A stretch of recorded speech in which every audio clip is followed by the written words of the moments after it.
i-gather na to bitaw nga tanang torture ni kalibutan na bitaw nga mga unsa bitaw mga torture nga ida sa Dios pero wala ni maka-compare sa naagi or na experience ni Jesus Christ na katong naa siya sa cross. Munang mungtana bro, kita ba sa tong kagalingon? O ako gani bata pa ko, high school pa ko, subagon ko, murag lisod magay pa sa ito wala mo magasumpot siguro eh. Murag gamang mag-unpon ko, di ko may mutang na di ko kabalos. Mao gini ka maturan, mao gini tinuod gyud sa tuwa, mao gini mo na realidad sa tuwa gyud nga nature.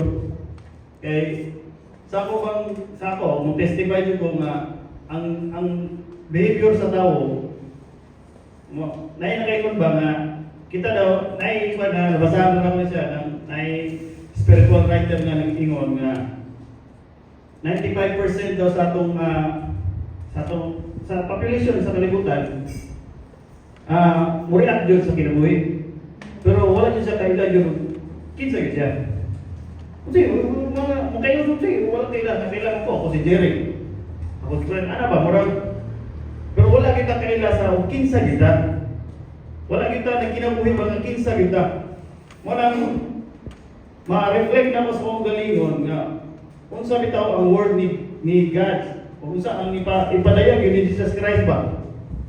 Na, ano nga, hindi, nakaingon siya aning mga pulungan, na sa kadaghan, katong nga balita nga siya nag-heal na, nagdagan ng mga milagro nga ipangbuhat niya sa atong nga time sa iyang ministro.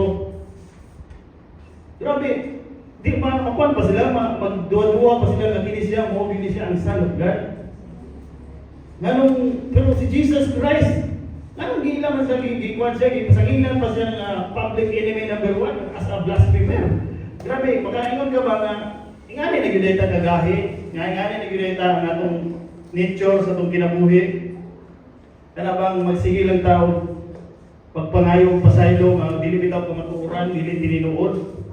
Murang mahanap ko sa mong galingon ba nga, murang bitaw, unsa day ang standard bitaw mapahiyas na bitaw sa mga Pariseo si Jesus Christ ang standard niya is kana bang giingon niya sa iyang mga pulong sa John 10 chapter 10 verse 10 nga miani si Jesus Christ muhatag og kinabuhi madagayanon kaya nga ato yung standard magod iyan nga to paglib bitaw sa tong Christian life nga sumbagon ka paslan mo nimo, subagon mo nimo. Ug luwaan mo nimo. Kusilon ka. Panimaslan sa imong igsoon ana, kusilon mo nimo.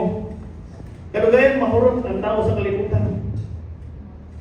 Ug ingana bitaw atong i-live na to ang Christian life na to para sa netabo karon sa Iran. Ug Amerika ug ingana ang ilang kinabuhing Kristiyano kay di kailang yun nga Christian kuno sila. Murang mahurot ang mga tao sa kalibutan. Pero